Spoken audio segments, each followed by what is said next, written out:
Bismillahirrahmanirrahim. Animal Form and Function 2, Lecture 20.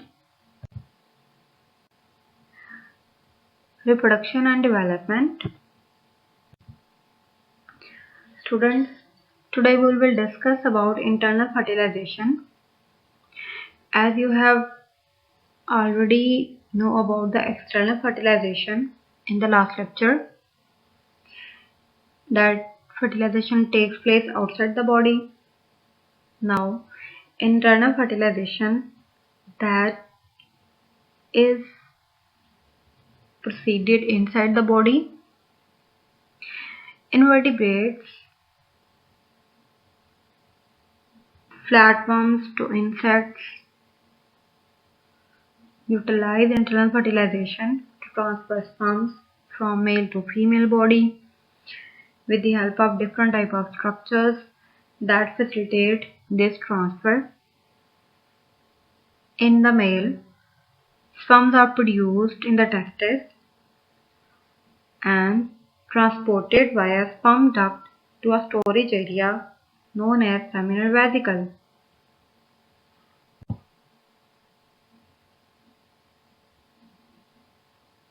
Here is the example where internal fertilization takes place within the female body.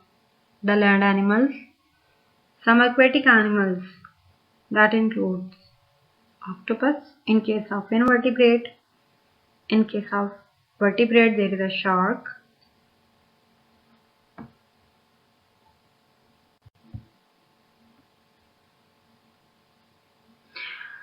Now, how sperm transfer takes place? That is, prior to mating, some invertebrates like arrowworms, leeches, some type of insects incorporate sperms into packets known as spermatophores. That spermatophore basically is a protective covering for the sperms that facilitate the transfer of large number of sperms within seconds and with minimal loss. So when sperms are enclosed in these spermatophores, then their loss will be very reduced. Also, lot of sperms can be transferred within seconds or within milliseconds from male to the female body without any loss.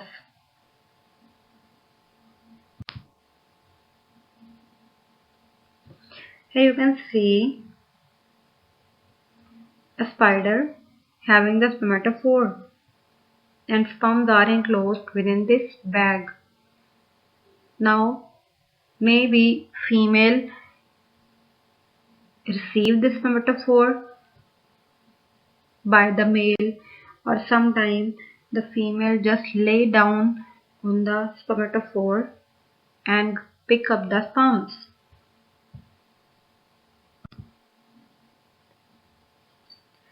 Sperm transfer. Now spermatophores are transferred to the female, and even some spermatophores are motile, act as independent sperm carriers. So if male just pour the spermatophore into female, then it will take some millisecond or second. But if spermatophore is motile, then it will take some time. Sperms are the spermatophores that pass into ejaculatory duct to a copulatory organ, then transfer to the penis or serous or the gonopore. The copulatory organ is used as introminate structure to introduce sperms into female body or as a copulatory organ. Here you can see the male is transferring sperms into the female body.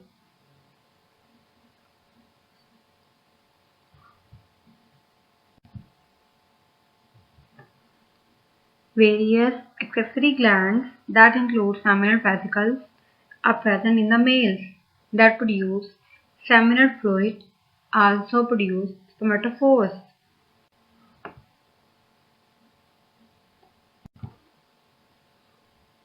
Here you can see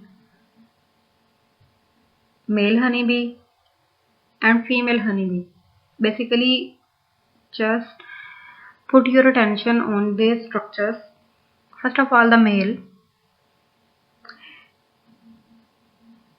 The first labeling, you can see the testes. Then testes will lead to vas deferens. Vas deferens will lead to seminal vesicle, then accessory glands, and after accessory glands, ejaculatory ducts that will go to penis. Penis will transfer the sperms to the female. Then in case of female, here you can see the ovary. Then ovary will produce the eggs, will go to oviduct. Then accessory glands are there, spermatheca is there, and vagina.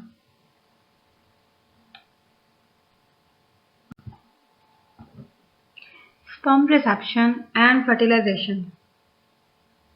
In the female, ovum or eggs are produced with the ovaries, as you have seen in the last diagram. Then these eggs are transported to the oviduct. Sperm move up to the oviduct, then encounter the ova. Fertilization takes place in the oviduct, and accessory glands that produces egg capsules or the shells.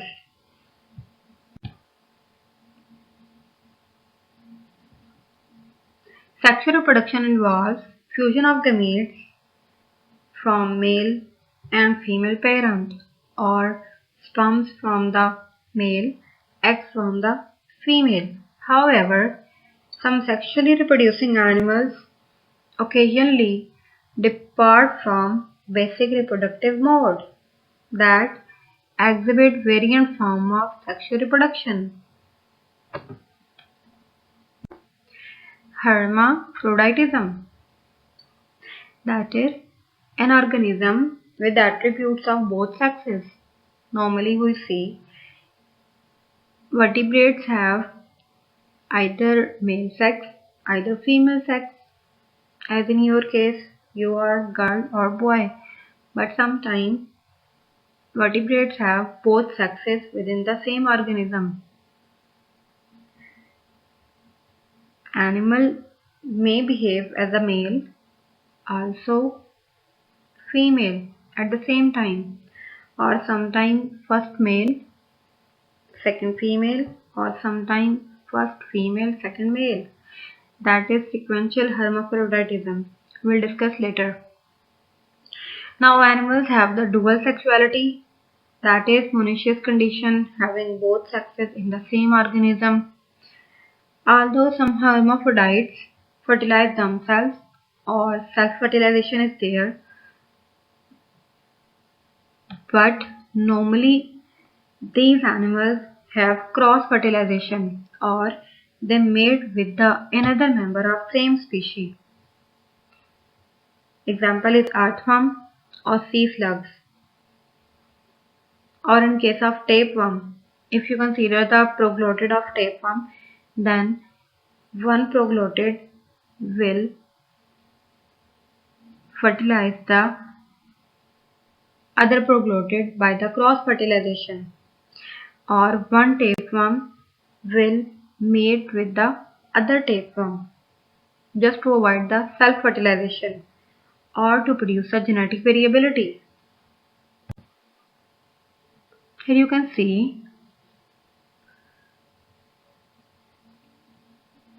is an invertebrate having the male organs, having the female organs. The male organs include seminal vesicle, sperm duct, testis, vas deferens. And the female organs includes uterus, yolk glands, yolk ducts, ovaries, oviduct, seminal receptacle, and excretory pores. It means that individuals have both male and female organs at the same time, or it is hermaphrodite.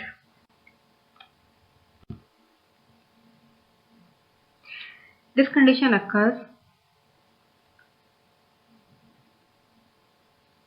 then animals serve as both male and female, donating the sperms, and female part will receive the sperm.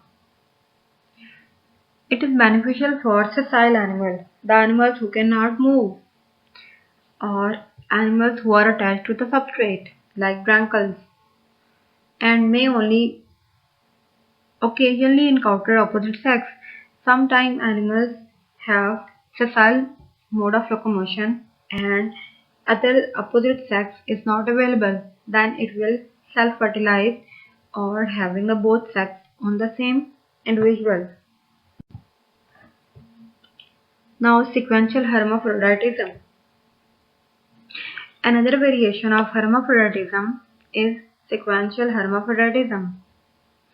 It is an animal is one sex during one part of life and opposite sex during the other phase of life.